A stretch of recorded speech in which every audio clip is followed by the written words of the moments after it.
Va maintenant être enregistré. Nous sommes obligés d'être sérieux puisque l'annonce a été faite de cet enregistrement. Permettez-moi d'abord, Madame la Ministre, au nom de l'ensemble des membres de la Commission, de vous adresser nos plus sincères félicitations pour votre nomination à la tête du ministère. Et bien sûr, le succès que nous vous souhaitons pour la conduite de vos projets dans ces fonctions.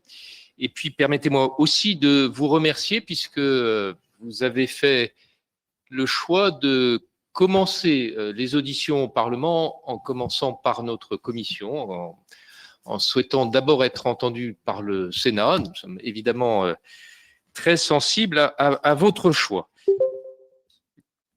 Je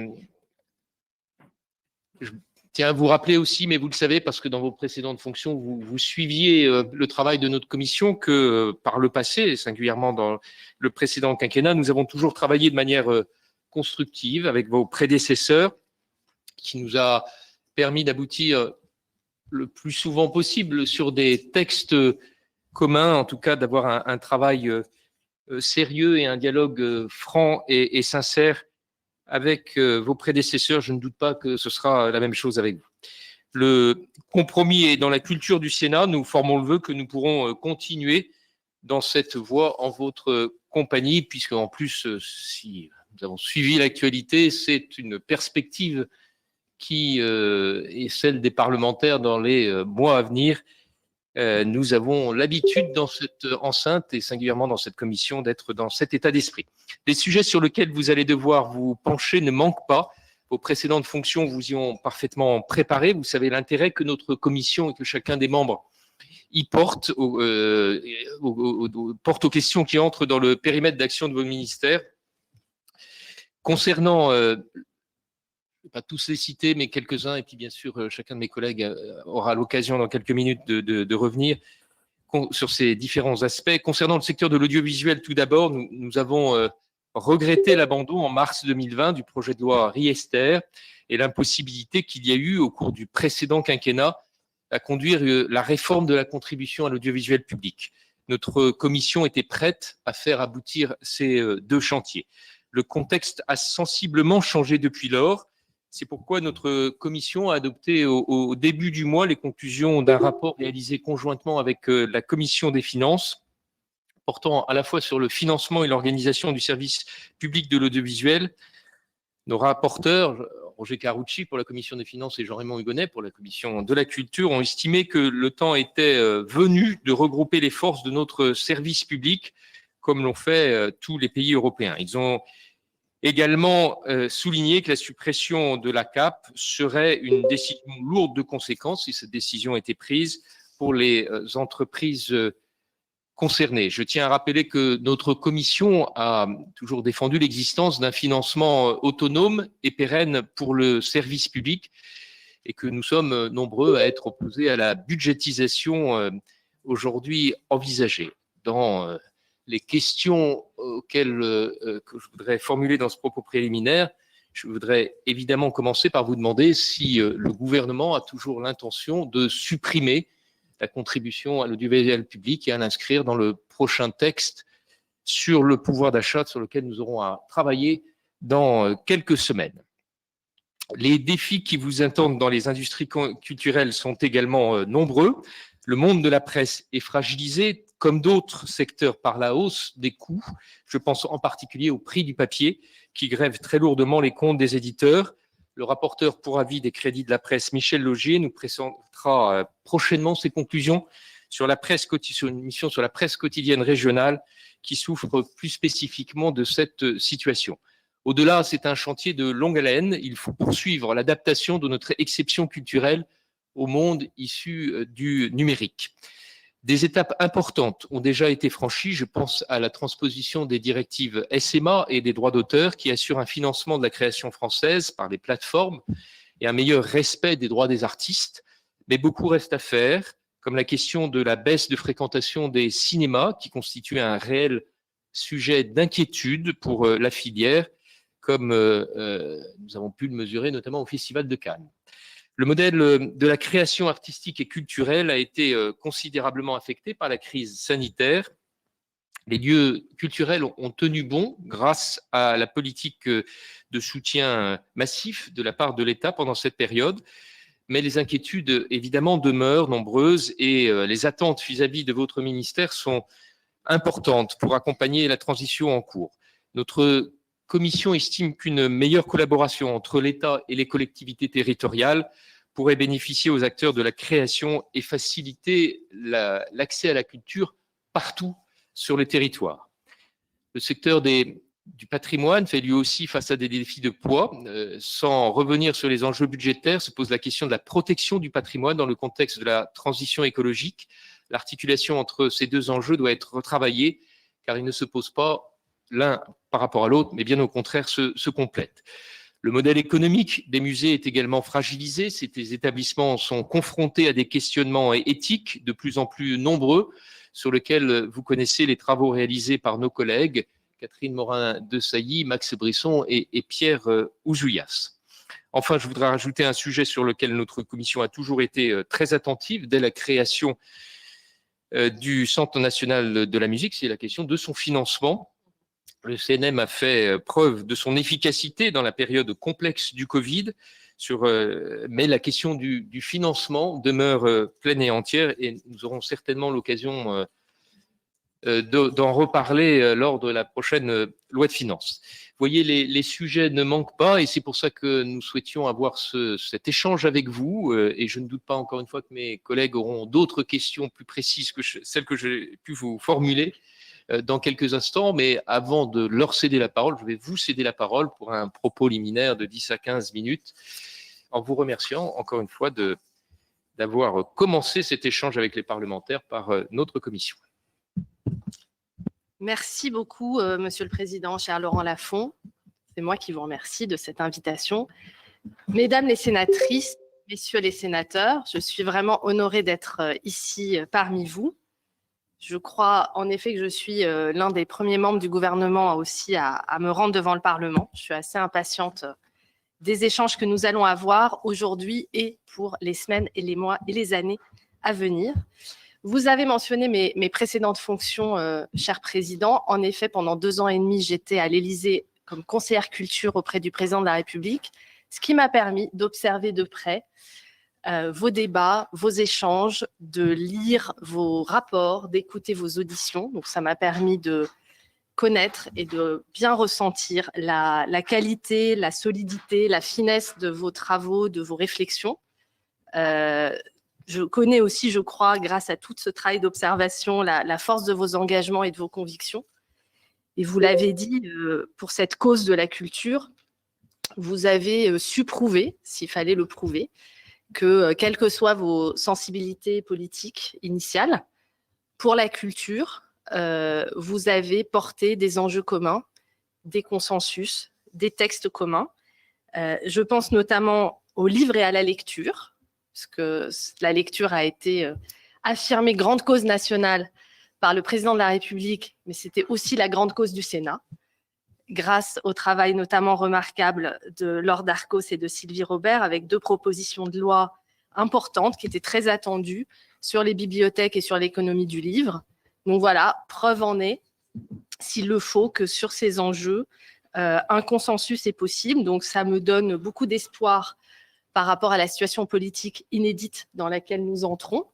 Et effectivement, comme vous l'avez dit, le Sénat et notamment cette commission a prouvé que c'était possible, que la culture peut nous rassembler au-delà des clivages habituels. Et je suis persuadée que les Français, bien que très préoccupés par leur pouvoir d'achat, par cette crise économique, géopolitique qui bouleverse leur quotidien, ne veulent pas seulement gagner plus, ils veulent aussi vivre mieux. Et dans ce vivre mieux, la culture a toute cette place. Et voilà, je sais que vous partagez cette conviction et que nous allons pouvoir ensemble dialoguer et porter des projets forts et des enjeux forts pour ce secteur. Le Sénat, c'est aussi d'abord la Chambre des territoires. Et je connais, pour avoir échangé avec certains d'entre vous, la force de votre ancrage aussi territorial. Et c'est très important pour moi, je voulais vous le dire d'entrée de jeu, qu'on puisse aussi continuer à dialoguer en dehors de ces temps de commission, pour que vous puissiez me remonter les préoccupations, les propositions parfois, ou les spécificités de certaines situations au niveau local, me signaler aussi peut-être des acteurs locaux que nous n'avons pas identifiés, mais qui seraient intéressants de rencontrer. Là, en début de quinquennat, c'est le moment de remettre en mouvement notre état des lieux et nos échanges avec tous les acteurs des territoires. J'espère aussi pouvoir compter sur votre aide pour mobiliser les élus locaux, parce qu'il y a un phénomène qui me préoccupe beaucoup, c'est le désengagement de certaines collectivités territoriales dans le domaine de la culture. Et au-delà de situations au cas par cas dont nous pourrions parler, plus globalement, comment nous pouvons réfléchir ensemble à refonder un pacte entre l'État et les collectivités territoriales autour de la culture, pour que la culture soit encore plus présente dans la vie des Français. C'est vraiment ça qui me guide, c'est la culture au cœur de la vie des Français. Aujourd'hui, je voulais vous esquisser quelques-unes de mes grandes priorités. Vous avez listé un certain nombre d'enjeux que je partage bien évidemment. Partir peut-être du contexte dans lequel nous nous trouvons, pas seulement à l'issue de cette pandémie, mais plus structurellement. Partir aussi de nos atouts, puisque tout de même, la France est reconnue dans le monde entier pour la richesse de son patrimoine, pour la vitalité de sa création artistique, pour avoir su développer, soutenir un tissu très diversifié de lieux culturels un peu partout sur le territoire, et pour avoir toujours fermement défendu, depuis Beaumarchais au XVIIIe siècle, le droit d'auteur. Là, ce sont nos atouts, notre socle, ce modèle culturel français. Mais depuis 20 ans, ce modèle est bouleversé sans cesse par la révolution numérique qui s'accélère chaque jour un peu plus, avec son lot d'opportunités, de potentialités, mais aussi de fragilités et de menaces. C'est là que la crise sanitaire est venue accélérer ces mutations, amplifier la puissance des géants du numérique, amplifier aussi les inégalités sociales d'accès à la culture, le recul des activités collectives, de ce qui fait commun. La dernière étude décennale sur les pratiques culturelles des Français que le ministère a faite, vous le savez, a montré cette fracture générationnelle qui se creuse, pour caricaturer un peu aux plus âgés ce que j'appellerais la culture de sortie vers les musées, les spectacles, les cinémas, et aux plus jeunes la culture de salon ou de canapé devant son écran, avec cette addiction aux écrans qui nous préoccupe tous, puisque entre 3 et 17 ans, les enfants et les jeunes passent en moyenne 3 heures par jour, et ce n'est qu'une moyenne, sur les écrans.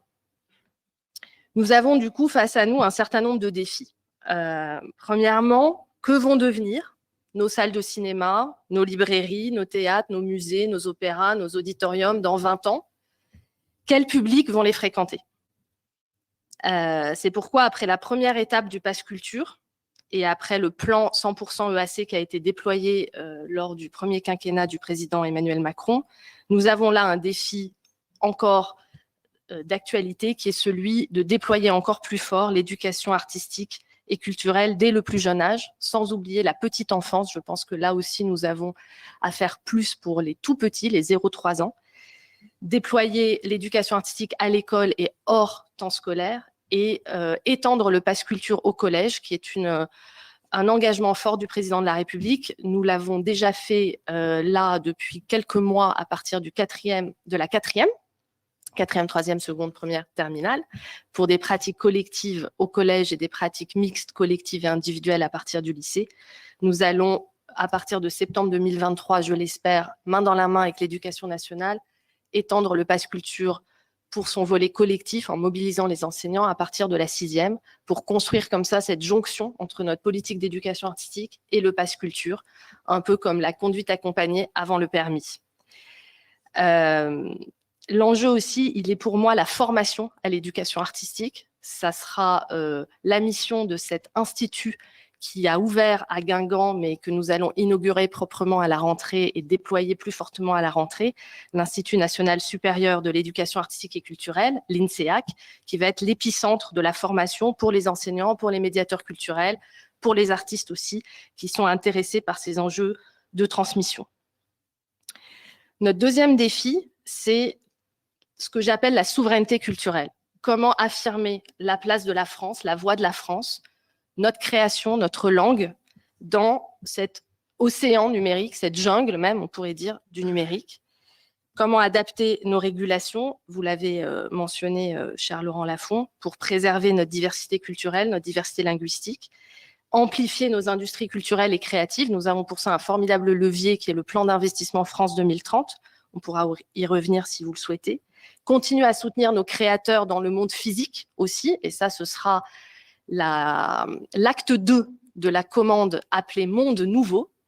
Cette commande publique d'un genre inédit qui associe les artistes, les habitants des structures très diverses, des structures du patrimoine, le Conservatoire du Littoral, parfois des EHPAD, en tout cas d'ancrer la création dans les territoires au plus près des habitants, mais aussi soutenir la création dans le monde numérique et dans les nouvelles frontières de ce monde numérique, notamment le métavers, qui est une réalité parallèle de plus en plus tangible, dans laquelle on doit aussi porter la voix de la France. Donc, est-ce que demain, dans le métavers, nous pourrons visiter le Louvre ou le Mont-Saint-Michel? Est-ce qu'on pourra voir des concerts de l'Opéra de Paris ou du Printemps de Bourges? Est-ce qu'on pourra aussi voir des films, des défilés de mode? Est-ce qu'on pourra avoir des temps de recueillement, d'échange, de sens, de philosophie? Qu'est-ce qui va se passer dans ce métavers? Quelle approche française on peut amener dans cet univers? C'est pour moi des enjeux très importants.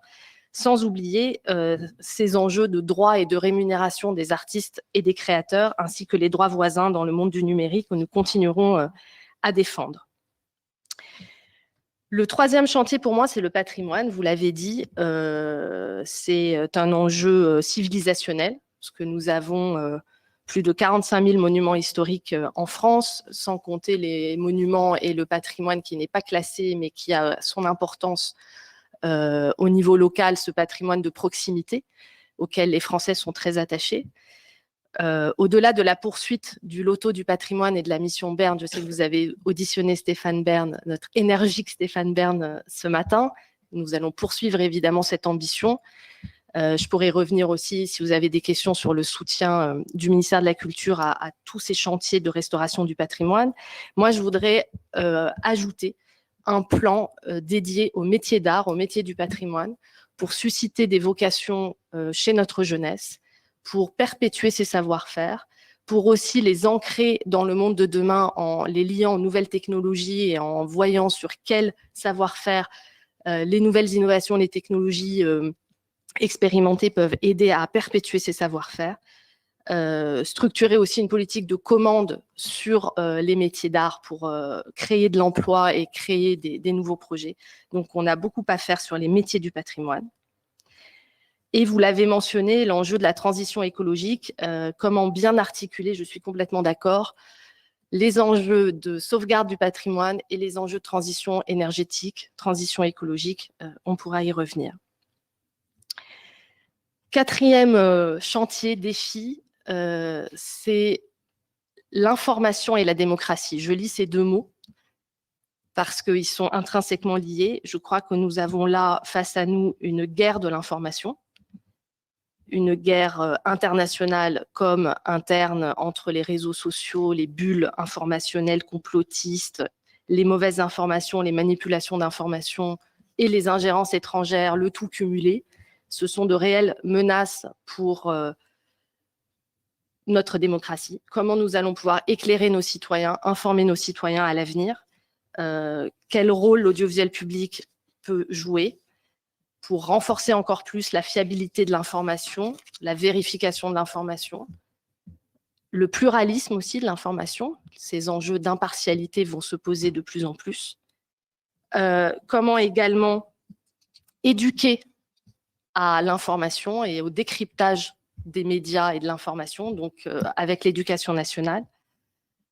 Le président a annoncé des états généraux du droit à l'information. Je trouve que ce terme du droit à l'information est très intéressant à investir. Ce n'est pas uniquement le droit à informer, c'est le droit à être informé. Qu'est-ce que ça veut dire? Comment ces états généraux pourront se déployer? Nous pourrons aussi en parler ensemble parce qu'évidemment, il est important que l'ensemble des parlementaires soient associés à cette réflexion. En plus des associations, des ONG comme Reporters sans frontières et de tous les territoires, parce que ces états généraux ne vont pas se passer évidemment qu'à Paris. L'idée n'est pas de faire quelques tables rondes avec des experts déjà convaincus, mais de déployer ces états généraux un peu partout en France. On pourra y revenir. Mon dernier axe, c'est ce que j'appelle l'apaisement des mémoires par la culture. Ça se joue pour moi à la fois sur un plan international de continuer cette conversion des regards, comme disait le président de la République, notamment avec le continent africain, continuer des coopérations par la culture qui vont rééquilibrer et dépasser certaines plaies de notre histoire par la création, par la coopération culturelle.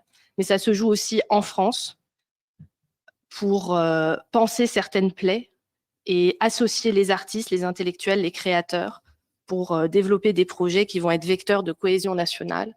Dans la suite, par exemple, du rapport Stora sur la mémoire de la guerre d'Algérie, il est question de créer un institut de la France et de l'Algérie qui pourrait se concrétiser à Montpellier. C'est un projet, par exemple, qui me tient très à cœur dans cette politique d'apaisement des mémoires où je suis persuadée que la culture a tout son rôle.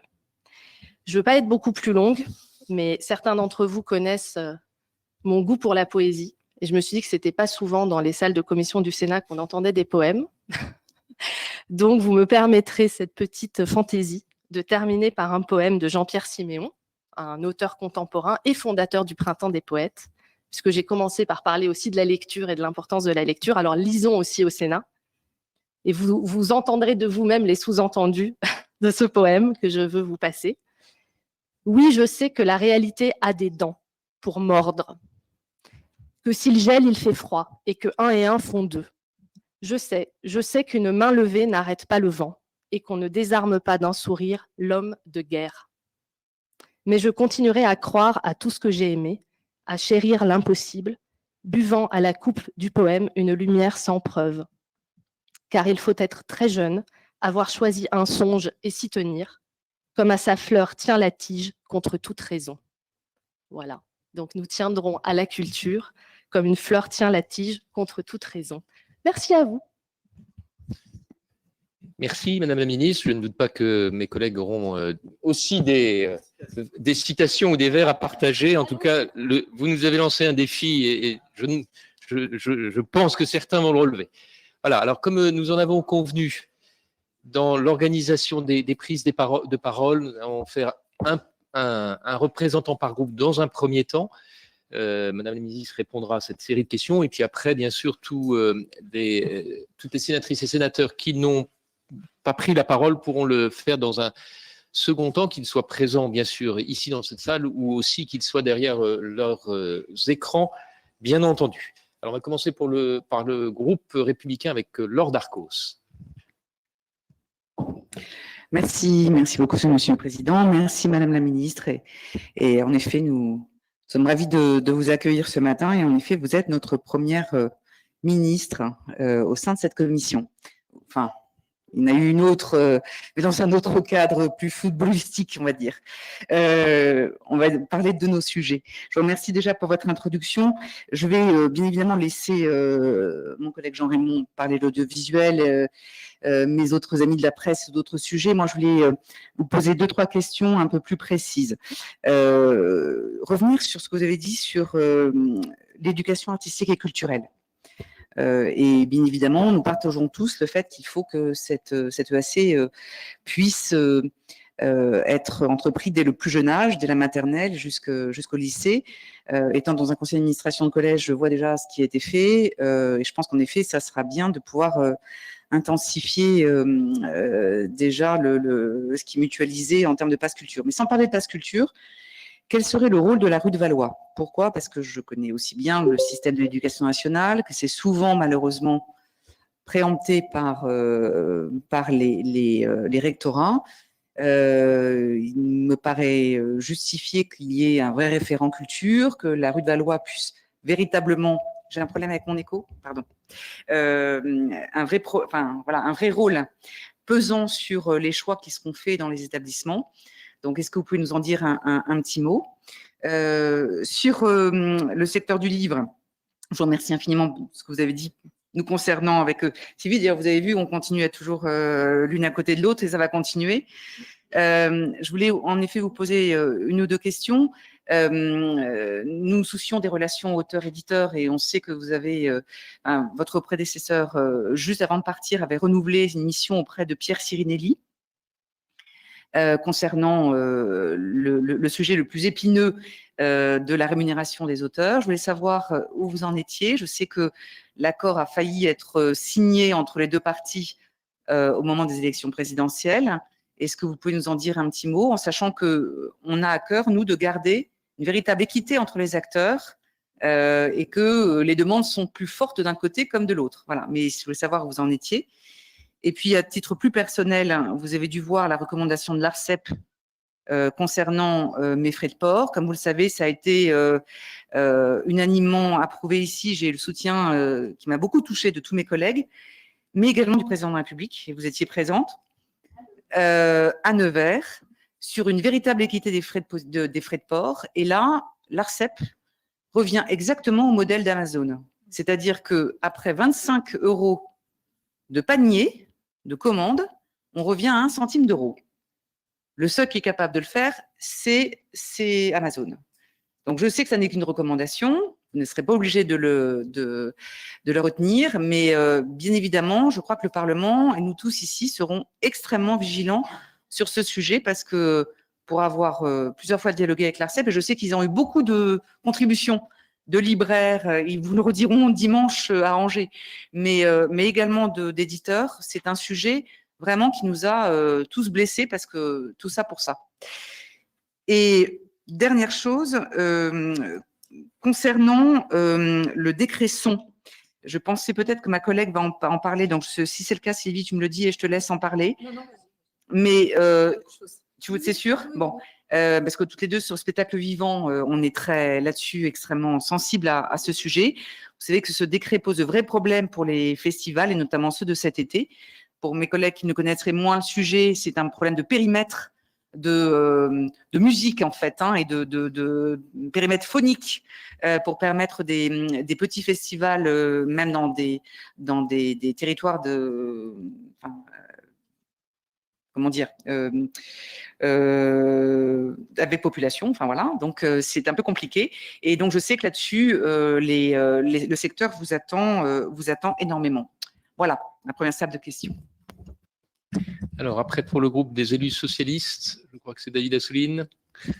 Oui, je vais faire l'inverse de ce qui s'est passé avant, c'est-à-dire que j'ai un impératif, vraiment, je vais devoir partir. Et donc, sur l'ensemble des autres domaines que ceux de la presse et de l'audiovisuel, c'est Sylvie Robert qui tout à l'heure en parlera. Moi, je vais me concentrer là-dessus. Madame la ministre, oui, salut votre arrivée. On se connaît, ça fait longtemps que vous travaillez sur ces sujets et personne ne peut douter que l'ensemble de ce que l'on aborde dans cette commission, vous y avez déjà travaillé avec un avis averti, on va dire. J'ai juste envie de vous dire que c'est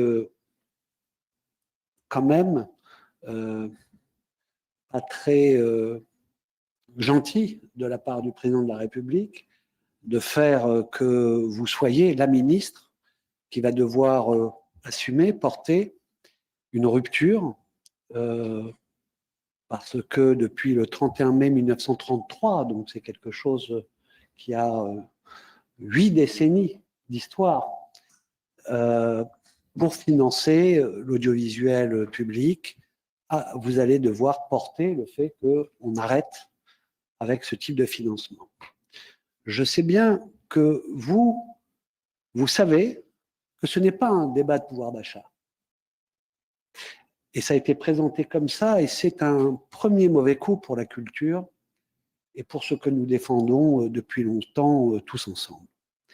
C'était ce mode de financement argumenté, défendu comme pas suffisant, mais un moyen de faire que l'audiovisuel public ait un financement pérenne, mais aussi tienne compte pour des entreprises publiques pas comme les autres, puisqu'il y en a d'autres, de ce qui est dans la Constitution. Les médias doivent être libres, pluralistes et indépendants, et donc c'était une digue d'indépendance qui permettait de ne pas être sujette à des arbitrages budgétaires qui soient annuels. Vous allez probablement proposer qu'ils soient pluriannuels, mais ça ne changera pas la donne du cordon ombilical qui va être coupé entre les citoyens et le financement de l'audiovisuel public, et qui était qualifié, je l'ai souvent dit ici, par un de nos illustres prédécesseurs dans cette commission, avec qui j'ai eu le plaisir de travailler, d'une forme d'actionnariat populaire. C'était Jacques Radit qui employait cette expression. Vous pourrez nous dire, je vous promets que le montant de la recette sera à l'identique, à l'euro près, j'ai déjà entendu ça d'ailleurs, à l'euro près, qu'on pensait, on négociera, on discutera, oui, mais il y a l'inflation, il y a l'augmentation tous les ans de la masse salariale qui fait que l'euro près, c'est toujours moins d'une année sur l'autre, et donc il faut plus que l'euro près. Vous pourrez me dire, mais vous avez confiance en nous, on ne va pas quand même en finir avec l'audiovisuel public, donc il n'y a pas de danger de privatisation, etc. Mais en coupant ce cordon ombilical et avec les alternances politiques possibles que l'on connaît être possibles aux extrêmes de l'échiquier politique qui ont annoncé qu'il faut supprimer l'audiovisuel public, je parle du Rassemblement national, vous faites quelque chose qui est une rupture historique et qui sera difficile à assumer dans un moment, et on vient à mes questions, où nous avons travaillé à travers une commission d'enquête à essayer de comprendre et répondre aux enjeux de la concentration dans les médias. Et notamment le fait que les médias sont de plus en plus concentrés, les médias privés, et il y a la concurrence des plateformes étrangères. Et on a fait des propositions. J'aimerais bien qu'à un moment, le gouvernement nous dise qu'est-ce qu'il veut faire de cette batterie de petites et grandes propositions. Mais il y avait quelque chose qui nous rassemblait, pour ceux qui pensent qu'on ne peut pas réguler le privé, que dans ce contexte, il était nécessaire d'avoir un audiovisuel public très fort et donc de garantir son financement, même voire de renforcer, parce qu'il y a des investissements à faire pour qu'il reste concurrentiel. Donc, voilà, je vous pose la question sur cette question de la redevance. Quels sont qu'est-ce que vous allez faire? Est-ce qu'il y a Cette conférence va maintenant être enregistrée. de cela avant? Et je répète, c'est 8 décennies. On ne rompt pas comme ça, en nous faisant passer cet été sur une loi pouvoir d'achat, cette suppression. Comment vous l'assumez? Et comment vous répondez à tout ce que l'on propose, notamment pour revoir les aides à la presse, etc., etc., et pour garantir que l'argent n'aille pas à ceux qui ont déjà tout dans la presse, qu'il y ait une possible de nouveaux entrants, que les petits médias, ou en tous les cas les médias qui ont moins de moyens, puissent être encouragés. Voilà mes questions. Nous avons un petit problème d'effet de Larsen, vous avez dû le remarquer. En attendant que ce soit réglé, mettez le micro assez loin, parce que plus vous êtes près, plus l'écoute est difficile. Pour le groupe de l'Union centriste, Catherine Morin-Desailly. Merci, Président. Je tenais, Madame la ministre, tout comme notre Président, à vous féliciter pour cette bonne réussite dans ce beau ministère qui suit la culture auquel nous sommes si attachés depuis tant d'années au Sénat. Je vais poursuivre alors les questions de David Assouline, mais au nom de mon groupe, je n'évoquerai que quelques-uns des sujets, puisque nous sommes plusieurs à travailler, à nous répartir la tâche. Donc, mes collègues Michel et Sonia qui sont là, et puis Antoine s'exprimeront aussi dans le courant de cette séquence. Alors, moi, j'ai été très surprise, Madame la ministre, parce que j'avais mesuré que le ministère de la Culture s'était beaucoup impliqué dans le cadre de la présidence française de l'Union européenne pour traiter différents sujets à l'échelle européenne. Et je trouve que c'est une bonne échelle. Donc, on a parlé des industries culturelles, on a parlé de patrimoine, on a parlé aussi d'audiovisuel public. Et à l'initiative de Delphine Ernotte, présidente de l'UER, il y a eu un très beau colloque qui a été organisé Et on a évoqué cette question du modèle des entreprises publiques de l'audiovisuel à travers l'Europe et a été réaffirmé sur les différents plateaux qui se sont succédés l'importance de ce mode de ressources qu'est la redevance, garantissant l'indépendance des entreprises publiques de l'audiovisuel dans des temps où il est important d'assurer ce pluralisme et où on voit l'action de l'audiovisuel est fondamentale. Vous avez parlé de la lutte contre les fausses nouvelles, la désinformation. On voit le rôle fondamental que joue par exemple notre audiovisuel extérieur dans ce champ-là. Alors dans ce contexte, je n'ai pas bien compris l'annonce de la suppression de la redevance du président de la République, présentant ça comme une mesure de pouvoir d'achat. Je crois qu'il faut raison garder, 11,05 € par mois, c'est pas tellement plus qu'un abonnement Netflix ou Disney+. Et toujours est-il que beaucoup de personnes, et c'est fort heureux, démunis, ne s'acquittent pas de cette redevance et que je crains que les solutions de substitution soient plus injustes en réalité si c'est une redistribution de la TVA touche là par tout le monde, que le principe actuel. Ah, on argumente aussi de la difficulté de sa perception à Bercy. Ça, Bercy nous le fait à chaque fois qu'on veut aussi, on a voulu réformer la redevance, on nous a fait valoir que ce serait trop compliqué, etc. Donc, moi, c'est ça qui m'inquiète. D'abord, on va trouver aussi l'argent, parce que dans les temps qui courent, l'inflation, la crise économique qui nous gagne, je crois qu'il y a des dépenses peut-être plus urgentes que d'aller chercher 3,7 milliards d'euros ailleurs. Mais ce qui m'inquiète surtout, c'est la reconcentration à Bercy de toutes les décisions budgétaires qui sont relatives à ce secteur de l'audiovisuel, mais aussi secteur du cinéma, parce que n'oublions pas que la redevance, elle alimente indirectement la création cinématographique.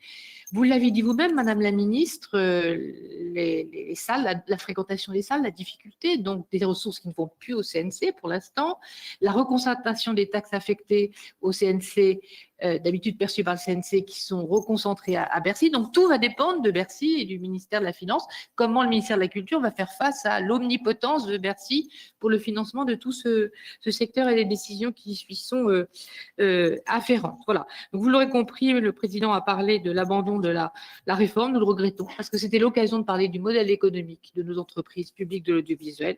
Et s'il y avait des gains de productivité à rechercher, c'était le moment de questionner l'ensemble du périmètre des missions, le travail excellent qu'a fait notre collègue Jean-Raymond Hugonet à l'occasion. Donc voilà, nous serons extrêmement attentifs. Personnellement, je suis tout à fait aussi à la suppression de la redevance. Deuxième sujet que je voulais évoquer, pour ne pas être trop longue, c'est la prise de connaissance que nous avons eue à travers la presse de la mise en examen de l'ancien président directeur général du Louvre, Jean-Luc Martinez, ambassadeur chargé de la coopération internationale dans le domaine du patrimoine et aussi chargé d'un travail sur les restitutions, et de ce trafic international d'antiquités mis à jour par la justice française, qui aurait permis donc à des objets de provenance illicite de passer des mains de marchands peu scrupuleux.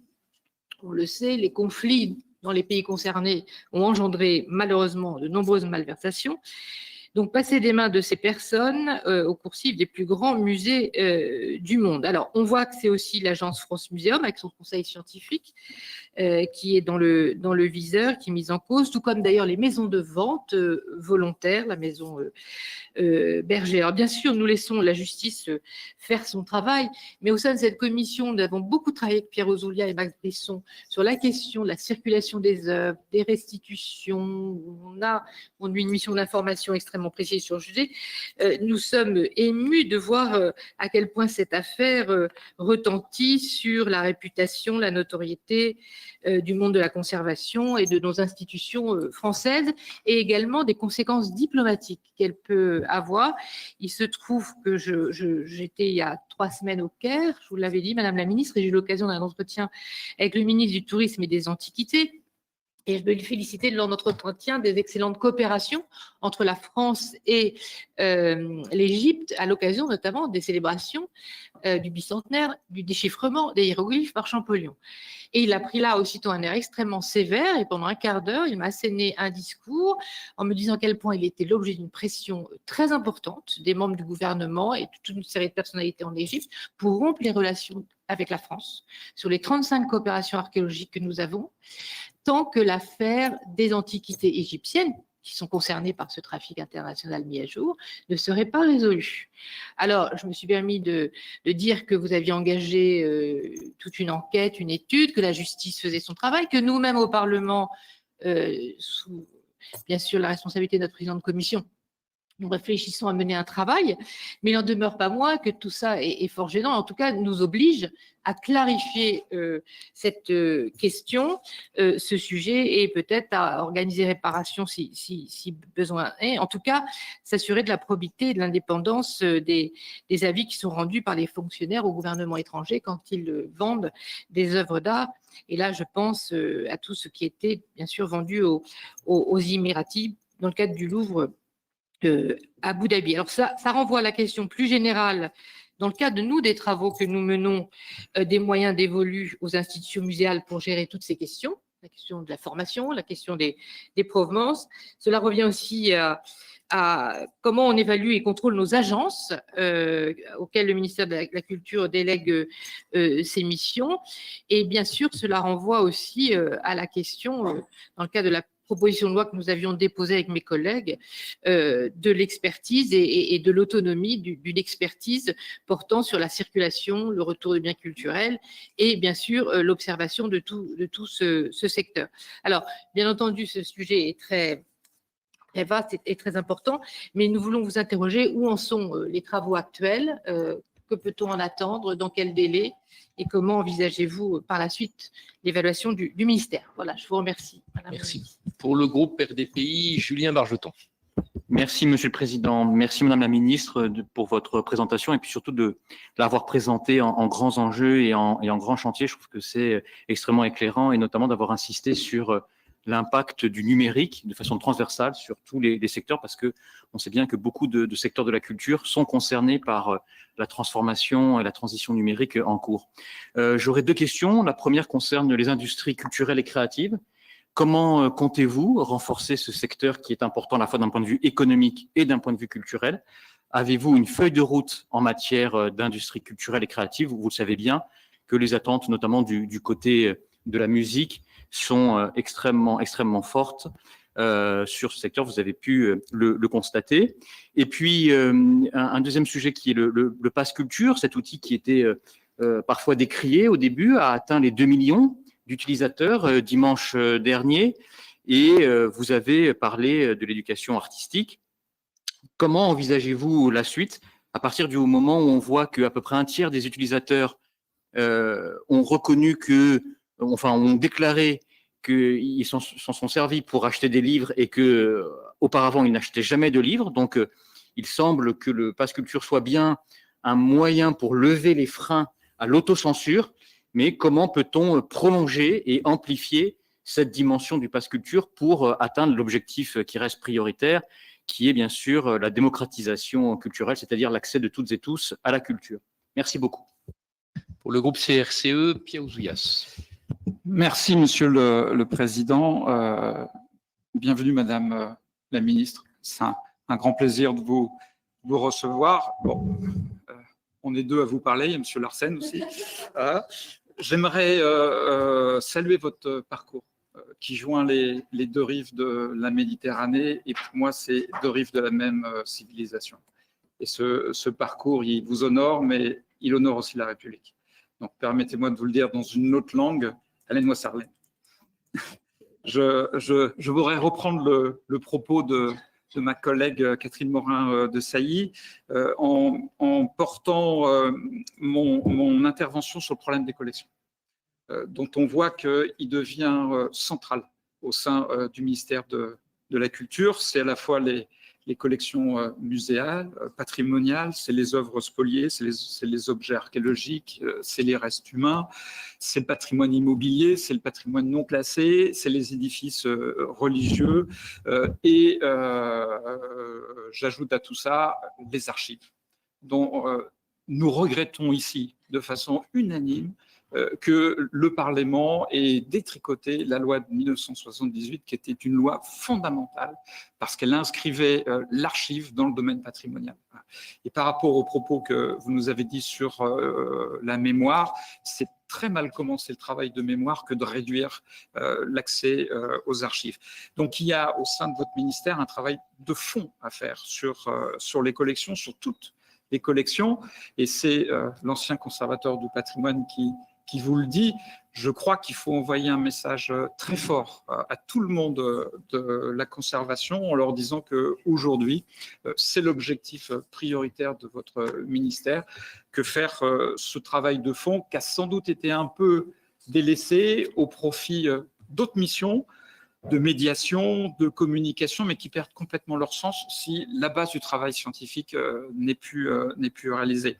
Donc, il y a besoin d'investissement et on l'avait vu au moment de la restitution des objets africains. Il y a un travail à faire sur les provenances des œuvres, sur quel est le récollement exact des mobiliers dans nos collections. Nous avons appris avec horreur, ma collègue Catherine Morin de Sailly et moi-même, que des crânes d'Arméniennes tuées pendant le génocide étaient encore détenus par le musée de l'Homme. C'est absolument insupportable. On ne peut pas accepter ça. Donc, on a le besoin de faire la plus grande clarté sur ce point. Je crois sincèrement que votre ministère est aveugle et la représentation nationale est aveugle aussi quand on n'a pas des inventaires précis sur l'étendue de tout ce patrimoine. Alors, ce travail sur le patrimoine, vous l'avez dit, ce n'est pas un travail de repli, mais c'est une main tendue aux générations passées, mais aussi aux générations futures. Et j'aimerais finir par une citation de Malraux. « L'avenir est un présent que nous fait le passé. » Merci, Madame la Ministre. Pour le groupe RDSE, Bernard Fialaire. Oui. Madame la Ministre, donc, je m'associe au message de bienvenue de l'ensemble de mes collègues. Vous dire que bon, le groupe RDSE, qui est le plus vieux groupe du Sénat, n'est pas forcément le plus conservateur parce que nous, on ne fait pas du maintien de la contribution à l'audiovisuel public à quelque chose d'indiscutable. Je pense que lorsqu'il faut réfléchir effectivement au pouvoir d'achat des gens, c'est supprimer ce qui paraît injuste, ce qui paraît plus adapté et qui en plus demande toujours un complément de participation de l'État. Donc en revanche, il faut sacraliser des revenus pour l'audiovisuel public et j'espère que dans le discours que nous avons entendu jusqu'à présent, eh bien, nous serons tous associés pour trouver quelque chose de consensuel qui permette d'assurer justement ce financement sans archaïquement être attaché sur ce qui existait, sur une redevance qui a apporté ses fruits à certains moments. Je voudrais revenir aussi sur les territoires. Vous avez parlé des territoires et des territoires ruraux, bon, élu moi de territoires ruraux aussi. Je vois par exemple, on ne mesure pas assez la double peine des jeunes de ces territoires qui, non seulement pour des problèmes d'accessibilité, d'accession à la culture, et deuxièmement, aussi, ce qu'on ne mesure pas assez, c'est l'absence de stimuli. Quand vous vivez dans une grande ville, vous avez des affiches d'annonces de l'opéra, des choses comme ça, ce que vous n'avez pas en milieu rural. Et pour peu en plus que le patrimoine, comme on a entendu ce matin, soit un peu abandonné, c'est-à-dire que c'est ce sentiment un petit peu d'abandon et de manque d'éclairage qu'on peut apporter à cette jeunesse. Et après, il ne faut pas s'étonner que même dans les urnes, on voit manifestation de cette jeunesse rurale qui se sentent vraiment abandonnée et qui ont besoin, à mon avis, d'être un petit peu plus stimulés. Alors certes, les EAC, le Pass Culture, mais je pense qu'il y a vraiment une double peine à mesurer dans ces territoires ruraux pour la jeunesse. Moi, je pense que on vous pose des questions sur des choses précises à mettre en place rapidement. On a aussi des réflexions à mener à plus long terme, hein, celles qui avaient été commencées, initiées par tout le travail qui a été fait par Pierre Ouzoulias, Catherine Morin de Sailly sur les biens culturels. Moi, je souhaite qu'on continue à réfléchir sur l'universalisme de ces biens culturels, de l'inaliénabilité qui doit s'appliquer à la dimension culturelle plus qu'à la possession patrimoniale. Je pense qu'il y a tout un travail à faire sur la France, comme vous l'avez dit, a a souvent été à l'avant-garde dans cette réflexion et dans les dispositions culturelles. Je crois que dans ce domaine-là aussi, nous devons continuer à être des pionniers compte tenu de notre histoire, de notre patrimoine et de notre vision de la culture. Enfin, un point aussi sur les informations, comme vous dites, et la démocratie. On a eu beaucoup d'auditions sur la concentration des médias, sur la déontologie des médias. Je pense qu'on ne pourra pas faire l'impasse aussi sur une déontologie des journalistes.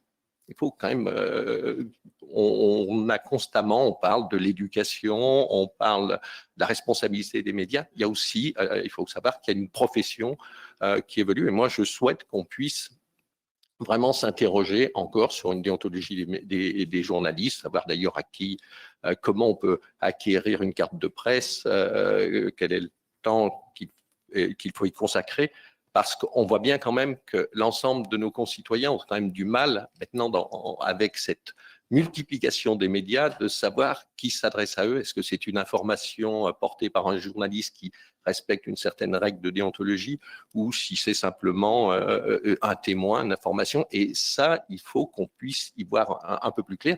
D'ailleurs, la preuve, c'est que toutes les enquêtes d'opinion montrent que une des professions, à part les élus, en qui les gens ont moins confiance, eh bien, ce sont les journalistes. Et je crois que c'est important dans cette crise un petit peu de la citoyenneté qu'on puisse avoir une information au moins repérable parmi la masse de tout ce qui circule par tous les médias existants. Voilà. Et enfin, dernier groupe à s'exprimer, le groupe des écologistes avec Monique de Marco. Bonjour Madame la Ministre. Bon, moi j'ai beaucoup de questions, je vais en sélectionner 2 courtes. Début juin, le rapport sénatorial sur l'audiovisuel public a lancé l'idée d'une grande fusion de France Télévisions, de Radio France, France Média Monde et de l'INA. Pensez-vous que ce projet de fusion permettrait de gagner en efficacité? Je vous rappelle que Madame Veil, présidente de Radio France, considère que l'on se trompe de débat et que Radio France et France Télé n'ont pas les mêmes enjeux stratégiques.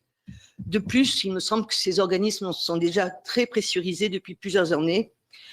À mon avis, la force de l'audiovisuel public, c'est aussi sa diversité et une fusion semblerait l'affaiblir encore davantage.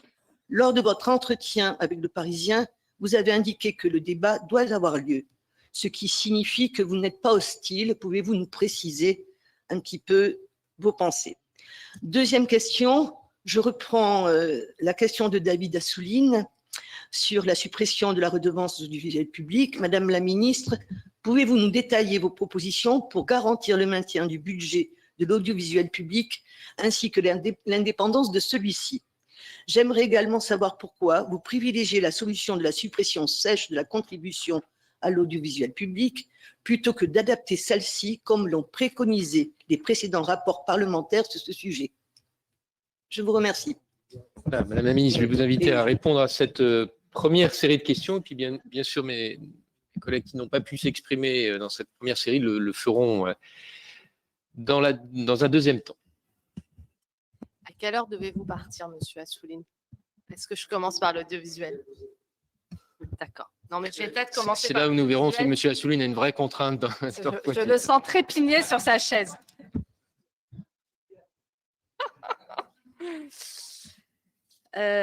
Sur l'audiovisuel public, d'abord, moi je pense que ce qui est important, c'est quand même de poser les enjeux, de poser les constats et de regarder l'avenir et les défis qui se posent à nous. Et je répondrai ensuite j'espère, à toutes vos questions.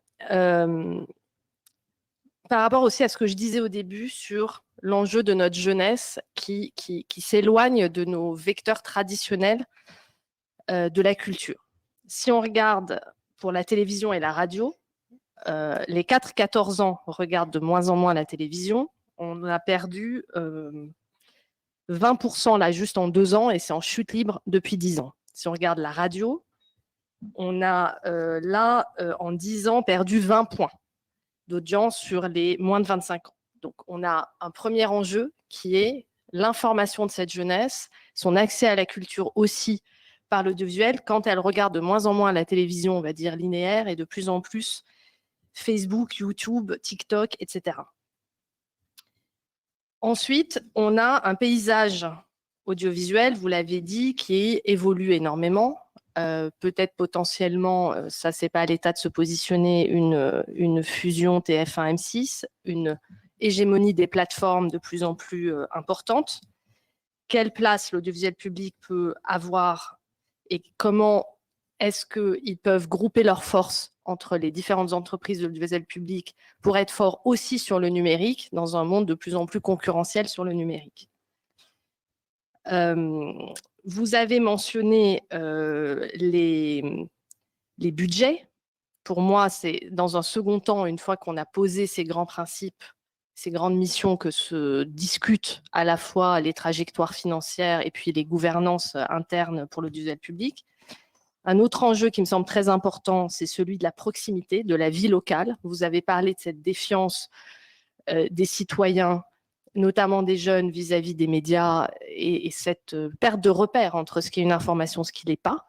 Donc, il y a, je pense, un défi que relèvent déjà nos groupes de l'audiovisuel public de se rapprocher davantage des Français, de parler plus de la vie locale, ce défi de la proximité.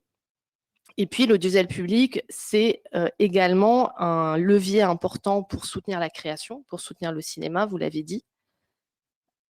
Dans le même temps, on a mis en place le décret SMAD, qui va être une manne financière nouvelle pour le financement du cinéma. Et donc, on a réussi quand même, et c'est la France qui a porté cette directive au niveau européen et qui a été le premier pays à la transposer, à créer cette nouvelle source de financement pour notre création cinématographique et audiovisuelle. Voilà un peu le paysage avec lequel on part. Et dans ce contexte, n'oublions pas aussi qu'il y a cette crise du pouvoir d'achat et que moi, ça ne me choque pas que l'on cherche tous les moyens pour revaloriser le pouvoir d'achat des Français. La redevance est un canal de financement qui était assujetti pour 23 millions de foyers qui étaient assujettis, qui est adossé à une taxe d'habitation qui est supprimée, ça aussi c'est de la revalorisation de pouvoir d'achat, qui est liée à un poste de télévision. Or, on vient de voir la chute, notamment pour la jeunesse, de la présence des téléviseurs et de la consommation qui est plutôt numérique. Donc, on avait de toute façon un enjeu, un jour ou l'autre, de remplacer cette contribution à l'audiovisuel public par un autre mode de financement. Donc, nous y sommes. Nous y sommes. Ce sujet, le président a quand même très largement garanti et a été très clair pendant la campagne, et je reprends les mots que vous avez employés, Monsieur David Assouline, les médias libres, pluralistes et indépendants sont exactement les termes que le président a garantis, avec visibilité pluriannuelle, avec mettre en place les mécanismes pour qu'il n'y ait pas de régulation infra-annuelle au cours d'une année. Dans les rapports que j'ai pu lire, il y a cette idée que je trouve intéressante et sur laquelle nous travaillons d'une commission qui pourrait être la vigie de l'indépendance. Comment pourrait-elle être composée? Quel serait son mode de fonctionnement? Nous y travaillons, on en reparlera. En tout cas, ça sera en large partie inspiré de vos travaux. Concernant les économies qui ont déjà été faites, parce que vous avez mentionné que l'audiovisuel public serait pressurisé, ce serait intéressant quand même de regarder un peu honnêtement aussi les chiffres. Alors, ils ont eu à faire 190 millions d'économies sur le précédent quinquennat, sur 4 ans précisément. Est-ce qu'il y a eu moins d'audience? Non. France Télévisions affiche la meilleure part d'audience depuis 2015. Radio France est en très bonne santé et France Inter a battu des records d'auditeurs. Est-ce que l'information a perdu en qualité? Je ne crois pas. Est-ce qu'on a eu moins de documentaires, moins d'investigations, moins d'enquêtes sur l'audiovisuel public? Je ne crois pas. Est-ce qu'il y a eu moins de culture? Non. Il y a même eu la création de Culture Box qui a évolué ensuite, puisque nous avons décidé de préserver France 4 et d'en faire une chaîne à la fois de culture et de jeunesse. Est-ce que le soutien à la création s'est maintenu? Oui, puisque France Télévisions est un leader en la matière avec à peu près 500 millions investis sur la création. Donc, parlons de la réalité des chiffres. Et donc, il y avait des marges d'économie possibles. Elles ont été faites. Je salue d'ailleurs l'engagement des équipes et de l'ensemble des salariés des groupes de l'audiovisuel public. Ça n'a pas empêché. Au contraire, une amélioration du service public a été possible. Alors, pour la suite, comment avancer? Je pense que toutes les options débattues doivent être discutées. Je veux dire, pourquoi ne pas échanger sur l'hypothèse de la fusion, puisqu'elle est sur la table, puisqu'elle a déjà été évoquée dans le passé. Regardons précisément, est-ce qu'elle peut permettre plus d'agilité, plus d'efficacité, comme vous le dites, sans même parler des économies, ou pas?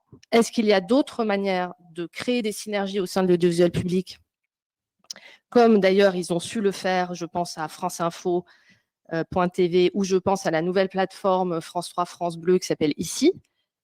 Est-ce qu'il peut y avoir des synergies? C'est là où je rejoins un certain nombre d'enjeux qui ont été mis en avant dans le rapport du Sénat sur la proximité, sur le numérique, sur l'information. Est-ce qu'il y a des synergies qui peuvent être renforcées sans pour autant passer par une fusion des entreprises? Toutes ces questions doivent être débattues. Je n'ai pas là tout de suite des réponses après 4-5 semaines au ministère, mais nous pourrons y revenir. En tout cas, l'indépendance sera préservée. Rappelons aussi que les patrons de l'audiovisuel public ne sont pas nommés par le gouvernement, ils sont nommés par l'Arcom, leurs projets sont présentés aux assemblées. Rappelons qu'à aucun moment nous n'avons interféré, ni le gouvernement, ni le président, dans une quelconque ligne éditoriale de qui que ce soit. Donc, s'il faut préserver encore plus l'indépendance sur un plan financier, d'adéquation entre les moyens et les objectifs qui seront indiqués dans les conventions d'objectifs et de moyens, en plus de la trajectoire pluriannuelle, en plus de la garantie de non-régulation au sein d'une année, eh bien, ce projet de commission, nous y travaillons et je pense pourra être un cadre nouveau qui va renforcer cette indépendance. Je revérifie s'il n'y avait pas sur le sujet audiovisuel des choses que j'ai pu oublier. Sur la concentration, oui, si. Le sujet concentration est très, très important. Nous aurons ce cadre là, des états généraux du droit à l'information. Je pense qu'il va être le bon cadre pour débattre. Vous avez fait avec 100 heures d'audition des pré-états généraux sur ce sujet, même des premiers états généraux sur ce sujet. Il y a un certain nombre de propositions qui sont intéressantes pour aboutir éventuellement à des évolutions législatives de la loi de 86. On doit reprendre un peu plus techniquement chacun de ces sujets, en discuter voilà, dans ce cadre des états généraux pour associer le plus largement possible, mais évidemment que ce seront des enjeux très importants. Je retourne sur les questions de Laure Darcos, qui étaient toutes très importantes. Sur le livre, effectivement, la mission Sirinelli est relancée, puisqu'il y avait eu des avancées, mais pas suffisamment pour aboutir à des accords. Je pourrais vous en dire plus dans quelques semaines, puisque demain, il y a une assemblée générale du syndicat national de l'édition et il est possible que le sujet avance un peu plus. En tout cas, je reste très attentive à ce que ces travaux finissent par aboutir. C'est très important. Concernant l'ARCEP, effectivement, cette loi, il faut qu'elle soit respectée dans son esprit.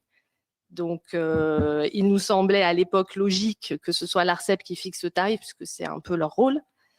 Après, si c'est pour revenir en arrière par rapport à l'esprit de la loi, ça nécessite une discussion.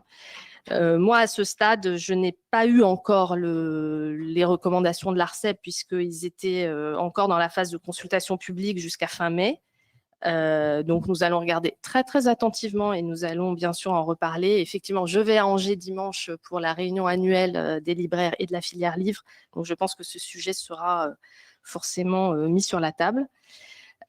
Pour le décret son, on en a parlé lundi à un déjeuner de filière avec la filière de la musique, en regardant un peu les bonnes pratiques, c'est-à-dire comment localement, avec les préfets, on peut instaurer des cadres de dialogue en amont, parce que y a énormément de paramètres qui sont pas forcément anticipables, le sens du vent, les intempéries, enfin, il y a ce que les textes disent et puis après il y a la pratique au jour le jour, et donc c'est par le dialogue et par des cadres de concertation en amont qu'on peut y arriver. Donc ça, on va s'y atteler dans les régions où ça n'a pas eu lieu, évidemment, pour que les festivals cet été se passent au mieux.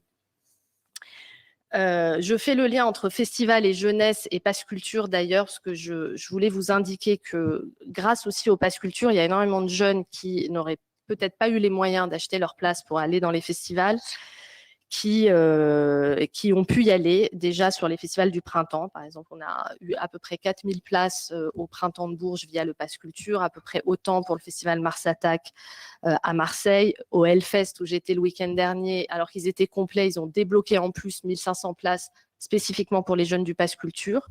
Et ce qui est important, et ça rejoint votre question aussi sur comment stimuler l'envie de culture de notre jeunesse, c'est que en plus de cette possibilité d'avoir accès à des places, qu'est-ce qu'on peut construire comme médiation, rencontre, pratique artistique autour du Pass Culture pour que les jeunes soient des acteurs, des protagonistes en fait de la culture et pas uniquement des spectateurs. C'est le cas avec plusieurs festivals d'ailleurs, puisque le Pass Culture cet été monte des opérations, par exemple avec le Festival d'Avignon, avec un parcours, des rencontres avec les artistes, des visites des coulisses, avec le Festival d'Arles pour la photo, il crée un concours photo national du Pass Culture autour d'un thème qui est l'urgence écologique. Et il y aura 10 gagnants de ce concours qui vont être mis en valeur aux rencontres d'Arles. Je pense également aux franco-reporters, aux francopholies. C'est pour vous donner quelques exemples en fait, d'actions concrètes qui permettent d'engager les jeunes avec le Pass Culture et pas uniquement de leur offrir des places. Donc les franco-reporters, et on touche aussi à cette question de l'information et des médias et de la fabrication de l'information, ces jeunes vont pouvoir eux-mêmes découvrir les coulisses, rencontrer les artistes, les interviewer et écrire sur le festival. Donc c'est ce lien entre le Pass Culture et les acteurs culturels au-delà de simplement une plateforme qui met en contact des jeunes et des billets.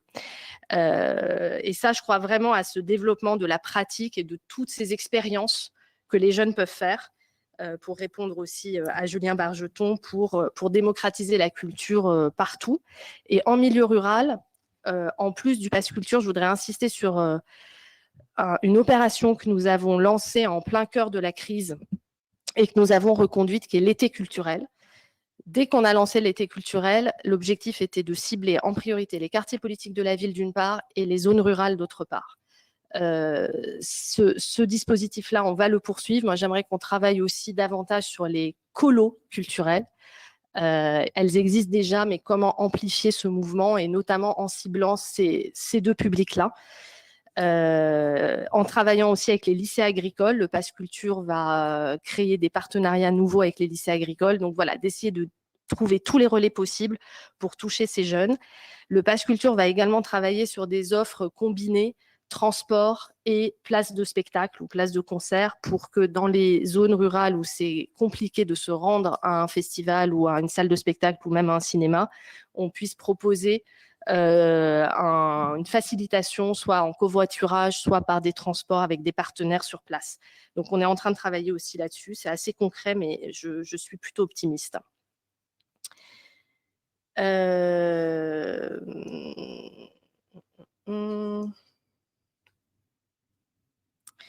Sur nos sujets bien culturels, qui sont très importants, merci je connais votre engagement sur ces questions et votre connaissance de ces sujets. Ça nous donne aussi l'occasion de saluer le travail que font tous les conservateurs au quotidien, parce que constituer des dossiers d'acquisition, c'est tout de même un sacré travail. Et ce n'est pas uniquement les grandes institutions nationales, hein, c'est aussi l'ensemble de nos 1200 musées de France. Alors, une acquisition, ça comporte toujours une part de risque, on le sait. Il n'y a pas vraiment de risque zéro garanti en matière d'acquisition, mais la France, depuis des années, a les meilleurs experts, les meilleures formations aussi pour savoir identifier et avoir les procédures les plus sécurisées possibles. Sauf que, voilà, face à nous, il y a des malfaiteurs qui ont des techniques de plus en plus sophistiquées.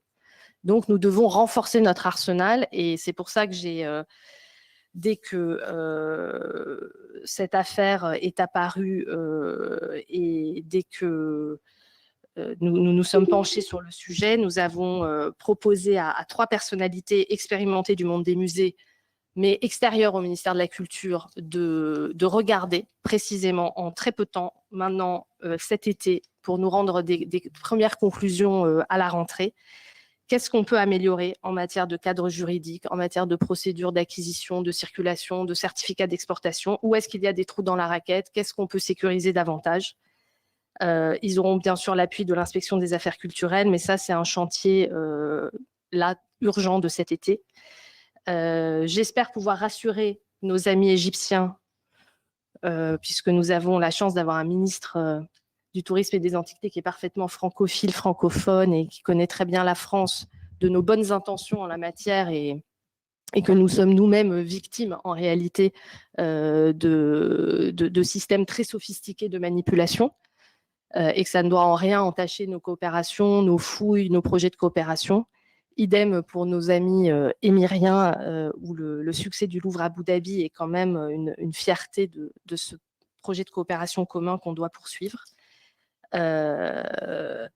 En parallèle, Jean-Luc Martinez va poursuivre sa mission sur le volet de la préparation d'une loi future qui pourrait être une loi cadre sur les restitutions que le président de la République avait annoncé, en tout cas souhaité, lors de son discours au Quai Branly au moment de la restitution des 26 œuvres du trésor d'Abomey. Là-dessus, on n'est qu'au début du travail. Il y a des premières préconisations de Jean-Luc Martinez, mais qui ne sont pas encore totalement affinées, sur lesquelles on vous associera bien volontiers, puisque vous avez énormément réfléchi et travaillé sur ces questions. Je veux juste redire l'importance de placer ce sujet non pas comme une fin en soi, les restitutions, mais comme un volet de programme de coopération avec tous ces pays, notamment du continent africain. Et vous avez parlé d'universalisme, je crois vraiment à cette notion d'universalisme partagé. C'est-à-dire que l'idée n'est pas que chaque pays s'enferme avec ses œuvres nationales, mais qu'il y ait un partage, qu'il y ait quelques grandes œuvres très symboliques pour certains pays africains qui puissent être restitués si toutes les conditions sont réunies, si les critères de restituabilité que nous allons pouvoir définir ensemble, si cette loi cadre voit le jour, sont respectés, mais qu'ils puissent aussi avoir accès à des expositions de Matisse, de Picasso, d'art du Moyen-Âge, que sais-je, en tout cas de l'ensemble de nos arts et de nos civilisations, puisque c'est dans ce dialogue des cultures que cet universalisme pourra être partagé et pas dans le chacun chez soi avec ses œuvres, évidemment. Là-dessus, donc, on reviendra vers vous dès que Jean-Luc Martinez aura un peu avancé. Je sais qu'il est venu vous voir, il faudra qu'il revienne vous voir. En espérant que ça soit plus enrichissant que la première fois. Ah, alors nous en reparlerons avec lui.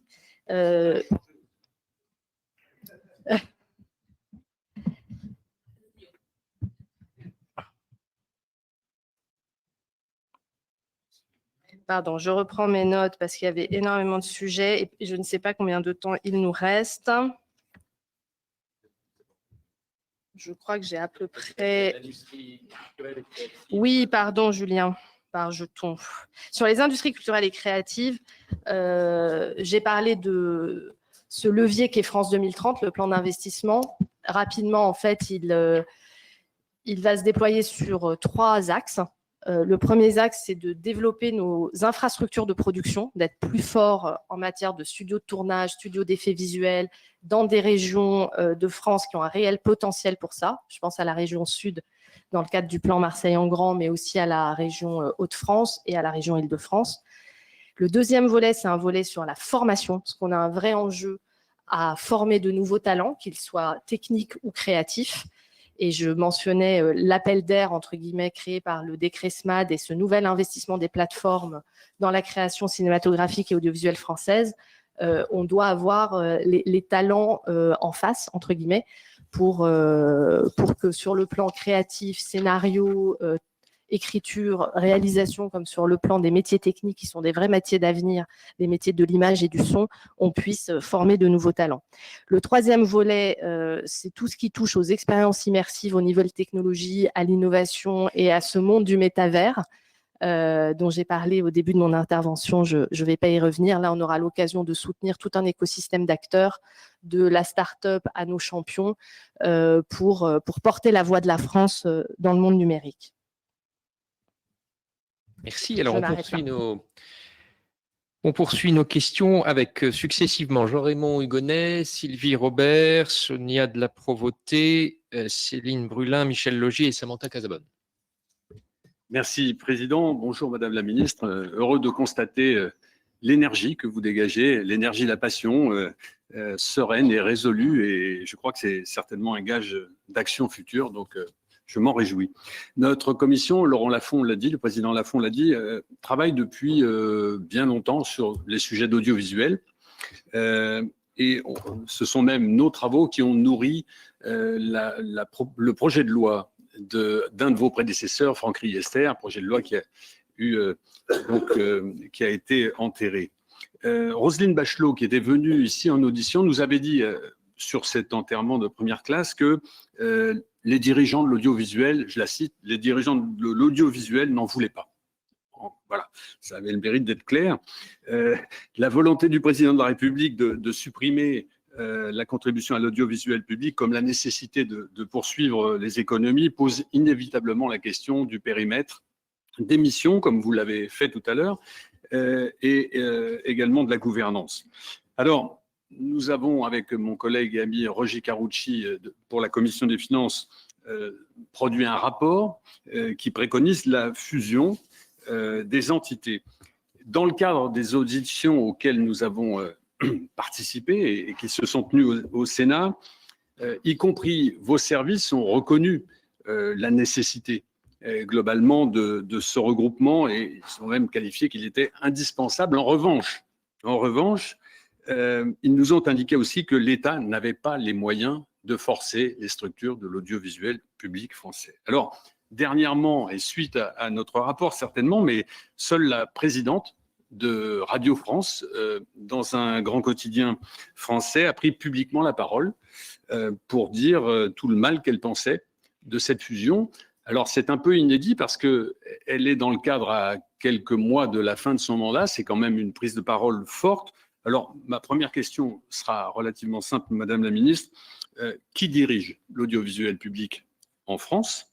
Et est-ce que l'État a encore les moyens et la volonté de faire entendre l'intérêt général face aux intérêts corporatistes? Ça, c'est la première question. La seconde, elle sera très courte, puisque vous arrivez dans cette maison de la rue de Valois. Pouvez-vous me dire la suite que vous donnerez à la note structurelle extrêmement intéressante de la Cour des comptes, produite le 14 décembre 2021, qui a pour titre « Recentrer les missions du ministère de la Culture ».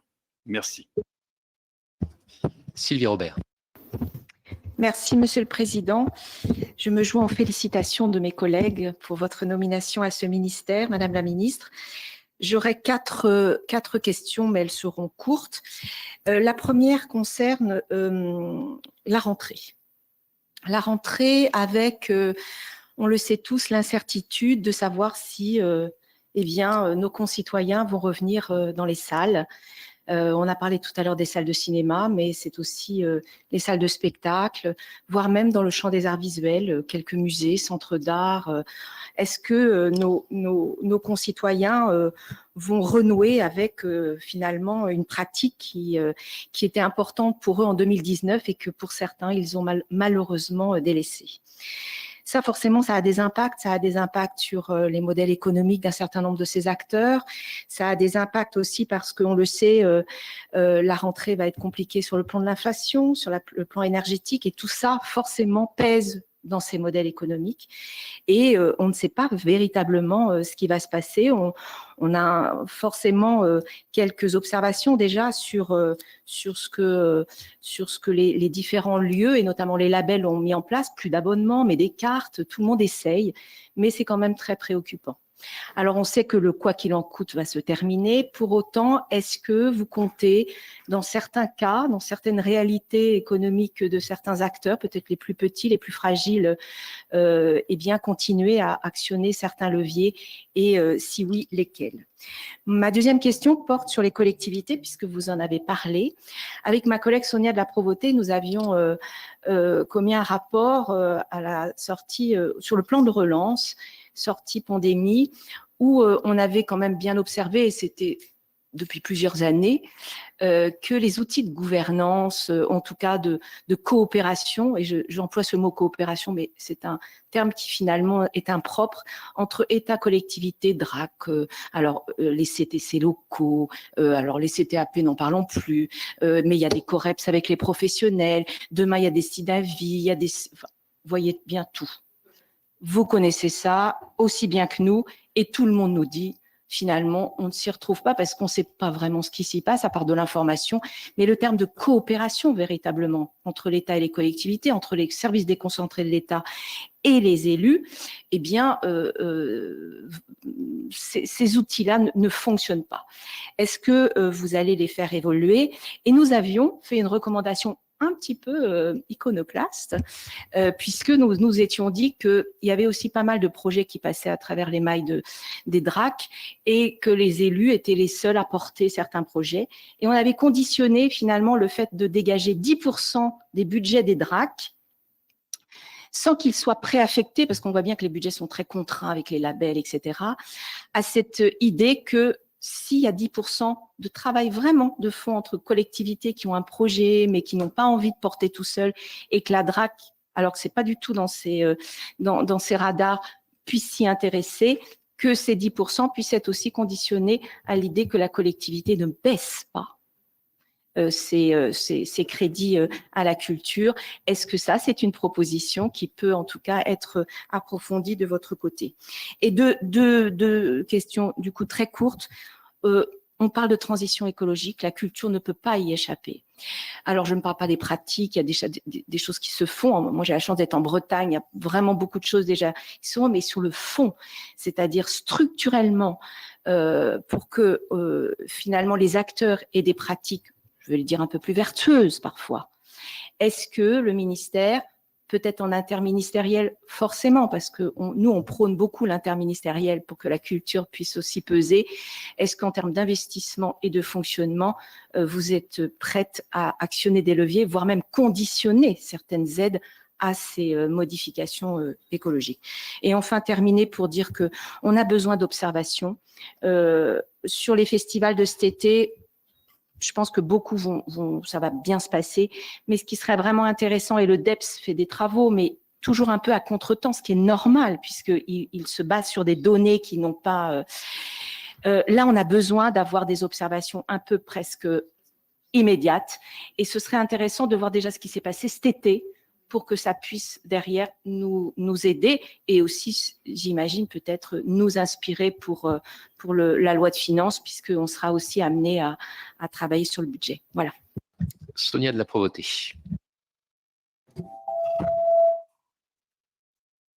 Je vais rester en distance. Ah oui, non, moi on va essayer celui-là. C'est mieux. Sait-on jamais. Hein. Ah oui, c'est compliqué. Là, comme ça, c'est bien, je pense. Donc, je joins mes félicitations à celles de mes collègues, Madame la Ministre. Donc, plusieurs... Je veux bien essayer. Non. D'accord, je continue. Je continue. Vous avez... non, c'est intolérable. Vous avez... Non, je pense que j'avais trouvé la bonne solution. Je ne suis pas ingénieure du son, mais je pense que là, ça... Voilà. Vous avez débuté vos propos sur la diversité culturelle et la souveraineté culturelle. Et donc, une partie de mon intervention va traiter de cette question. Et puis, j'aurai quelques questions complémentaires concernant le patrimoine. Ma collègue Sylvie Robert vient déjà de poser un certain nombre de sujets, notamment en matière budgétaire, pour garantir cette diversité culturelle. Concernant les festivals, nous avons eu une réunion hier du groupe d'études et fait un bilan avant la saison estivale. Et effectivement, nous avons l'intention de faire un état des lieux à la rentrée.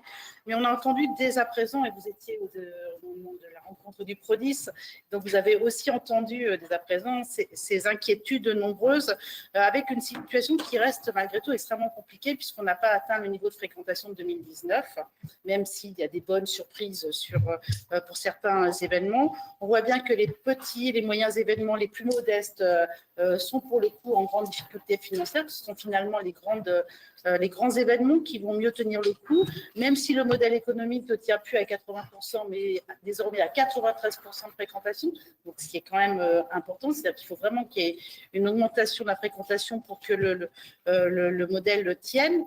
Et les états généraux des festivals, donc qui s'étaient déroulés l'année précédente, s'étaient conclus par la redéfinition d'une politique de l'État en direction des festivals, et notamment un fonds festival avait été annoncé de 10 millions d'euros. À l'aune de ce que nous avons entendu lors des rencontres du PRODIS ou de l'échange que nous avons eu hier, à l'aune du fait que le décresson effectivement va forcément amener des dépenses particulières supérieures. La circulaire Colombe, on sait qu'elle n'est pas encore complètement purgée du point de vue budgétaire pour les festivals. Le fait que les cachets des artistes aient augmenté, notamment les artistes français, alors c'est une bonne nouvelle, mais impactant pour les budgets, et aussi les problématiques de ressources humaines qui sont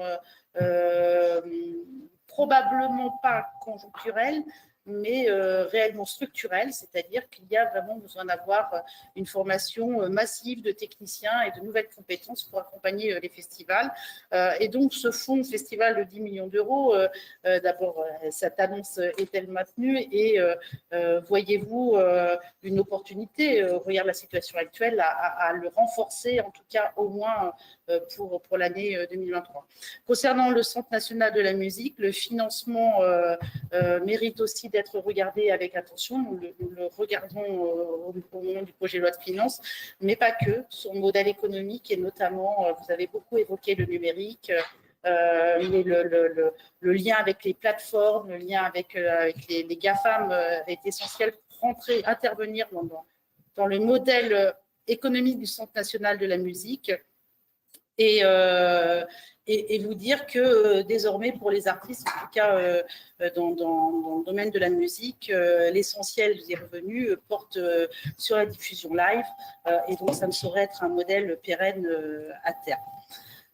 Concernant la diversité culturelle, ma collègue Sylvie est intervenue sur le maintien des structures, y compris des petites structures, des petits événements, de toute cette diffusion culturelle dans les territoires. Je voudrais intervenir particulièrement sur les arts visuels. Vous nous avez annoncé donc le maintien d'appels à projets Nouveau Monde. Ceci dit, on sait que les arts visuels ne sont pas les plus défendus, les plus accompagnés financièrement dans le budget de la culture, et que même si cet appel à projet qui irrigue une partie des projets dans le domaine des arts visuels, mais pas que, ce qui était un peu une déception quand même pour les arts visuels, la commande publique ne saurait être la voie de maintien de toute cette activité des artistes dans le domaine. Et notamment, on sait que ces artistes sont extrêmement présents dans l'éducation artistique et culturelle, et sont très présents dans les territoires. Les sculpteurs, les peintres, pour faire le passage de témoin de la culture dans les territoires. Et donc, vous alertez sur le fait que, notamment dans les crédits budgétaires, cette part-là mérite d'être regardée avec plus d'attention, parce que ce soit en éducation artistique et culturelle, que ce soit en diffusion dans les territoires, il y a besoin d'un soutien. Ils ont fait l'effort de se structurer. Il y a de plus en plus de SODAVI, donc ils ont vraiment fait cet effort. C'est maintenant au ministère aussi de leur tendre la main et de les accompagner mieux. Et puis, je vais terminer sur la question du patrimoine. Donc, vous avez annoncé la pérennité du loto, donc c'est une bonne nouvelle. C'est une réponse à une question de ce matin. Il y a quand même un sujet, c'est la question des services du patrimoine de l'État, notamment dans l'État déconcentré au niveau des DRAC et des UDAP. On a vraiment un sujet d'assistance à la maîtrise d'ouvrage pour les collectivités locales et notamment les maires des petites communes. Il n'y a pas que les églises, mais il y a beaucoup d'églises, mais il y a aussi tout le reste du patrimoine, y compris ce patrimoine non inscrit, non classé, mais qui mérite quand même une attention particulière parce qu'il est important de faire les choses bien. Et donc, on a besoin d'avoir un regard et une compétence, notamment de l'État.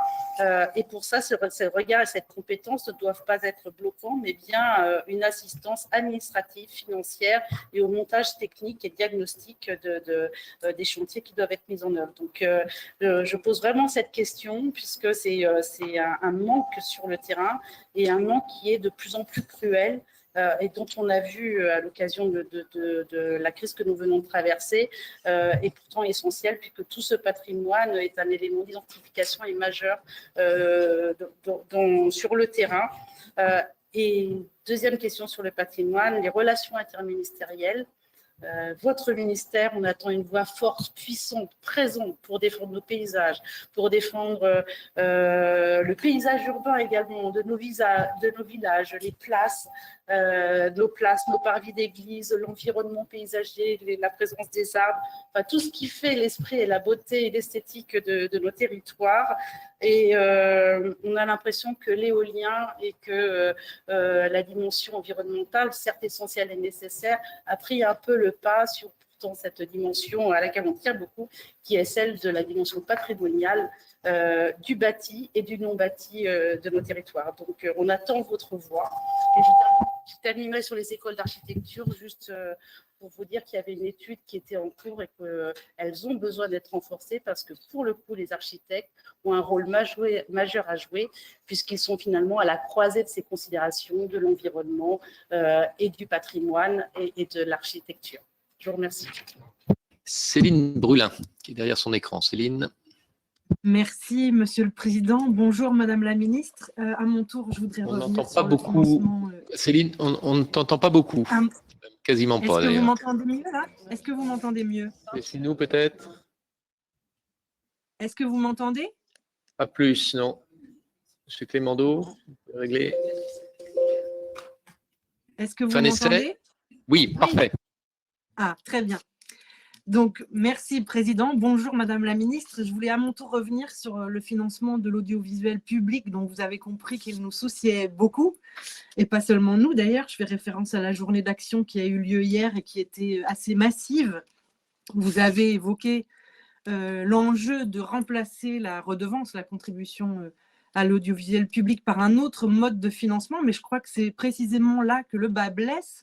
C'est que nous ne voyons pas aujourd'hui quel est cet autre mode de financement, si ce n'est de prendre ailleurs dans le budget de l'État, mais ce qui veut dire que ce sera soumis à des arbitrages dont on ne sait pas s'ils seront toujours à la faveur de l'audiovisuel public. Des pays européens ont expérimenté de nouveaux modes de financement qui tiennent compte de la question du pouvoir d'achat, qui tiennent compte du fait qu'effectivement, aujourd'hui, on a accès à des contenus sur bien d'autres vecteurs qu'un poste de télévision ou de radio. Est-ce que vous êtes prête à examiner ces propositions qui ont non seulement contribué à pérenniser le financement de l'audiovisuel public, mais même parfois à l'accroître, ce qui serait évidemment de bon augure. Deuxième question, elle concerne la Bibliothèque nationale de France, qui est aujourd'hui secouée par un mouvement social qui tient à une situation financière compliquée et à des effectifs qui ont fondu ces dernières années, qui impactent de manière assez importante l'accès, les délais d'accès aux ouvrages. Quelle réponse envisagez-vous d'apporter à cette situation qui semble extrêmement tendue? Et enfin, je voudrais aussi revenir sur la situation des collectivités territoriales. Vous avez, si j'ai bien noté, Madame la Ministre, sollicité notre aide pour mobiliser les élus locaux face à un désengagement des collectivités locales de la culture. Il me semble que ces collectivités locales sont pour 70% des dépenses publiques en matière culturelle, donc ça n'est pas du tout négligeable, me semble-t-il. Et du coup, je me permets de faire de vous une alliée pour plaider notamment auprès du président de la République sur la nécessité d'apporter aussi des financements à ces collectivités, puisqu'il a annoncé récemment envisager 10 milliards d'économies sur ces mêmes, enfin, de faire à ces collectivités 10 milliards d'économies. On sait que lorsque les budgets sont contraints, ce sont d'abord les politiques culturelles souvent qui en pâtissent. Et donc, je crois qu'il faut prendre très au sérieux la situation des collectivités et le besoin de soutien qu'elles ont de l'État pour pouvoir continuer à avoir des politiques culturelles audacieuses. Merci. Michel Laugier. Merci, Monsieur le Président. Madame la Ministre, ma question sera simple, précise. Pourquoi vous riez? Non, mais non, c'est tout. Non, elle sera simple et précise. Le président Lafont a évoqué tout à l'heure dans son propos les difficultés que traverse aujourd'hui la presse écrite, avec notamment le prix du papier qui a doublé en moins d'1 an, ce qui fait un surcoût à peu près de 200 à 250 millions d'euros. Au-delà, bien sûr, des actions de long terme qui pourraient s'inscrire dans le cadre de France Relance pour reconstituer une filière dédiée, est-ce que vous comptez apporter un soutien immédiat donc à la presse écrite? Et puis, je ne vais pas vous réciter un poème, mais juste vous citer Khalil Gibran. Tous peuvent entendre, mais seuls les êtres sensibles comprennent. Magnifique. Et enfin, Samantha Cazebonne.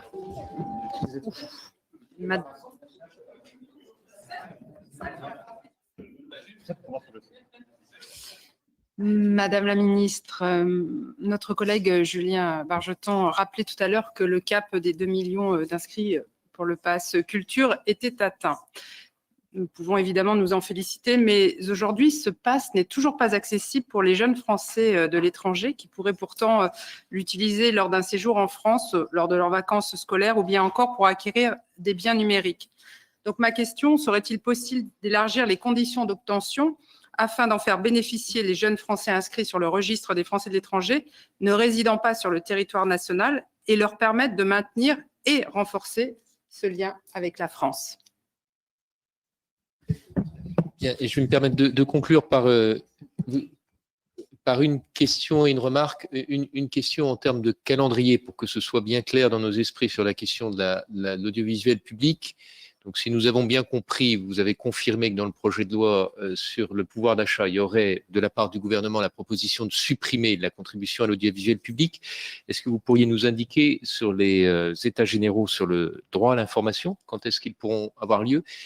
Et dans quel cadre la discussion et à quel calendrier la discussion et la réflexion sur une organisation éventuelle, une réorganisation éventuelle de l'audiovisuel public pourrait avoir lieu? Et puis, dernière intervention de ma part, qui n'est pas une question et qui est une remarque, mais qui est une remarque et qui ne soulève pas évidemment forcément de réponse de votre part.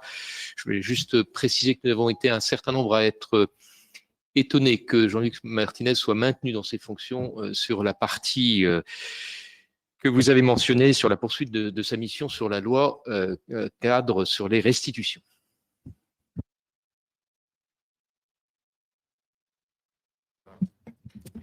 Merci. Concernant Jean-Luc Martinez, la présomption d'innocence prévaut. L'enquête judiciaire est en cours et il ne me revient pas de la commenter. Ce que nous avons souhaité faire avec ma collègue ministre des Affaires étrangères, c'est circonscrire sa mission pour qu'il n'y ait pas d'interférence avec cette enquête, donc retirer la partie liée à la lutte contre le trafic illicite de biens culturels pour qu'il puisse se concentrer sur les autres volets de sa mission. Donc je réitère cet attachement à la présomption d'innocence, ça me semble important. Concernant l'audiovisuel public, je risque de répéter ce que j'ai dit tout à l'heure, mais en effet, c'est dans le cadre de la loi pouvoir d'achat que sera proposée par le gouvernement la suppression de la redevance.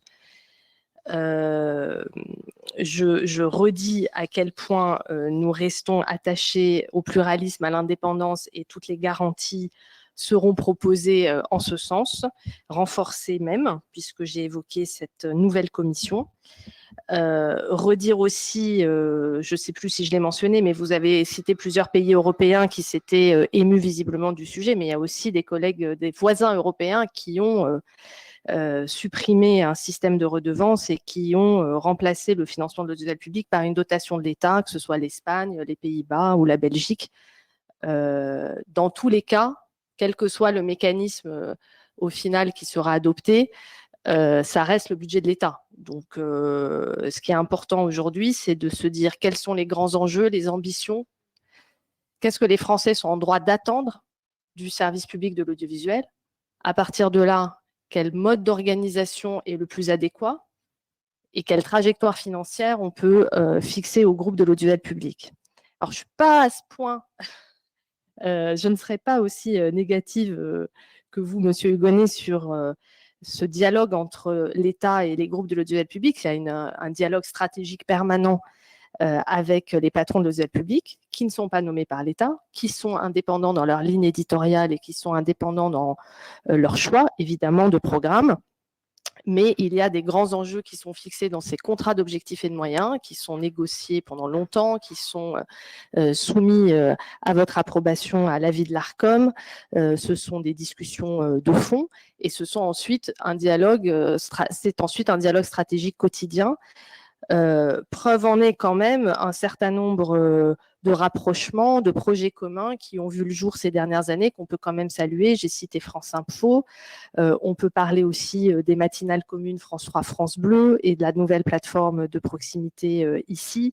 Sur un plan moins visible peut-être en matière de rapprochement, en termes de gestion de moyens, il y a eu des plans d'achat communs sur 4 ans, il y a eu des coopérations en matière informatique, il y a eu même des travaux pour rapprocher les enjeux immobiliers de France Télé, de Radio France. Enfin, il y a un certain nombre de synergies à la fois techniques, administratives et programmatiques qui ont vu le jour.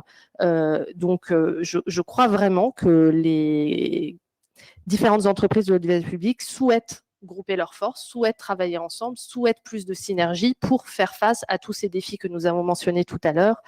L'importance d'une information encore plus fiable, encore plus forte et pluraliste, l'importance de toucher la jeunesse, l'importance de continuer à soutenir la création et l'importance d'aller au plus près des Français pour que le service public de l'audiovisuel soit un service public de la proximité. Je ne vais pas me répéter davantage. Vous avez mentionné aussi les enjeux de la rentrée, des festivals et de ce besoin d'avoir des données effectivement qui nous remontent de manière un peu plus rapide que les études du DEPS qui, c'est normal, sont des études au long cours et on en a besoin aussi pour avoir des photographies plus structurelles de l'évolution des pratiques et du secteur. C'est un vrai enjeu. Déjà là, sur les festivals de printemps, hein, moi j'ai eu, je pourrais vous passer un état des lieux des fréquentations qui est quand même plus optimiste que ce qu'on a pu entendre. Je voulais vous citer d'ailleurs un exemple d'un festival à Saint-Brieuc, à Roc, en début juin, qui a quand même eu la même fréquentation quasiment qu'en 2019 à 2000 personnes près, donc 80 000 festivaliers. Ça, c'est par exemple un bon exemple, mais j'en ai plein d'autres. J'ai toute une liste de comparaisons de fréquentation des festivals entre 2019 et cet été. C'est assez intéressant de regarder finement. On fera un bilan à la fin de l'été, évidemment. Le fonds festival, vous avez mentionné 10 millions, qui est le montant 2022, mais n'oublions pas que l'État, pendant la crise en 2020 et 2021, a aussi déployé au total 40 millions, peut-être même un peu plus, j'ai plus les chiffres sous les yeux. Donc cet accompagnement des festivals, et je voudrais saluer Roselyne Bachelot parmi tous les chantiers qu'elle a entrepris. Ce chantier des états généraux des festivals était très attendu, a été très structurant avec 3 sessions d'échange dans 3 villes de France. Ça a permis vraiment déjà d'avoir une meilleure connaissance de la diversité de ces festivals et de tous les enjeux qui se posent, que ce soit la transition écologique, la place des femmes. On n'a pas assez parlé, je regrette qu'il n'y ait pas eu de questions là-dessus, mais on y reviendra, de la place des femmes dans la culture. que ce soit les enjeux effectivement de conquête de nouveaux publics ou circulaire Collomb, décresson. Je ne vais pas refaire le détail de tout ce qui est sorti de ces états généraux parce que vous les avez suivis aussi bien que moi. On pourra y revenir après le bilan de l'été. Concernant les collectivités, ce que je souhaite esquisser comme méthode, en plus de toutes ces instances de dialogue que vous avez mentionnées, c'est d'essayer de partir d'expérimentation, de projets concrets avec des collectivités volontaires et particulièrement engagées pour la culture. Nous allons mettre en place un fonds d'innovation territoriale qui va être géré au ministère par la nouvelle délégation qui a été créée ces 2 dernières années, la délégation générale au territoire, à la transmission et à la démocratie culturelle. Ce fonds est doté de 3,2 millions à ce stade. Ça peut vous sembler modeste, mais c'est déjà bien pour lancer des premières expérimentations, des innovations, de projets culturels locaux qu'on va porter ensemble et voir à partir de là si ensuite on peut décliner ces innovations ailleurs et convaincre d'autres élus. Je pense qu'il y a un enjeu aussi de renouveler nos pratiques et nos méthodes par rapport à une histoire de politique culturelle qui est très riche, mais qui a sédimenté un certain nombre de labels, de structures, et où peut-on créer des espaces d'innovation et de coopération, comme vous l'avez dit. Donc voilà, ce fonds va être une réponse, ces expérimentations aussi. Vous dire également que j'ai entamé un cycle de rendez-vous et de rencontres avec tous les représentants des collectivités, l'Association des maires de France, la FNCC, les régions de France, les départements de France. Donc, et n'hésitez pas à me remonter aussi, vous, comme vous l'avez fait aujourd'hui, toutes les préoccupations et les suggestions qui peuvent vous arriver.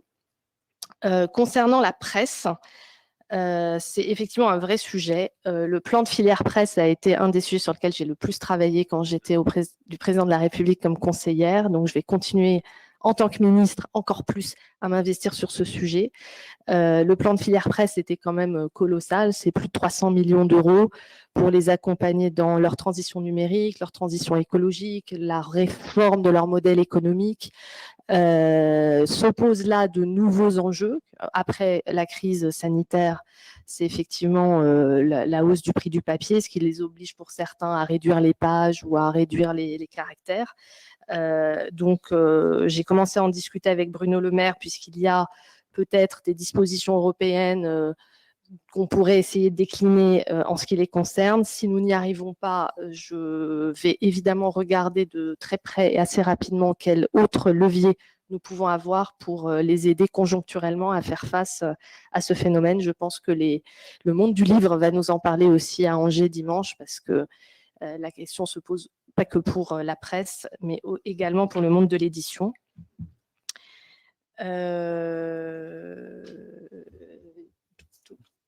Les collectivités, sur la transition écologique, vous avez mentionné les écoles d'architecture, et je pense que là, on a un vivier au ministère de la Culture qui est passionnant, parce qu'on a près de, je ne sais plus, c'est 20 000 ou 30 000 étudiants en architecture. J'ai un doute sur le chiffre, mais c'est peut-être 20 000. En tout cas, là, on a un vivier de talents qui sont très préoccupés par ces enjeux et qui vont concrètement faire des projets in situ aussi, pas que dans leurs écoles.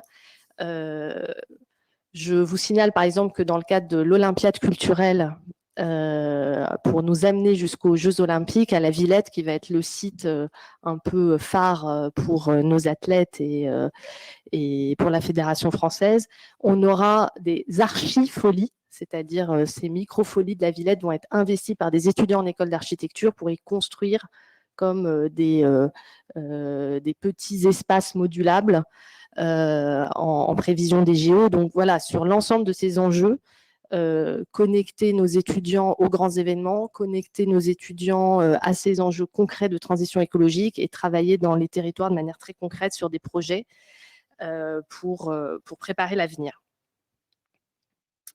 Le financement du Centre national de la musique et la filière musicale en général, effectivement, dans le cadre de tout ce que nous voulons développer pour renforcer nos industries culturelles et créatives, ce sera un enjeu très important. Là-dessus, il nous reste des travaux à mener pour concrètement regarder toutes les options Il y a l'hypothèse d'une taxe sur le streaming, il y a des hypothèses d'élargissement de taxes existantes, il y a des hypothèses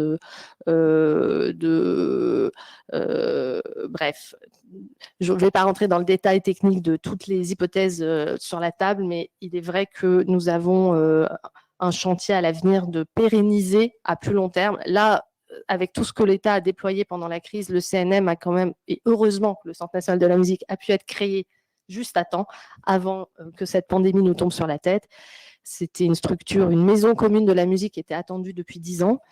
Elle est enfin là, elle fonctionne bien, elle fonctionne en fédérant toute la filière. On peut, pour le coup, en être assez fiers collectivement.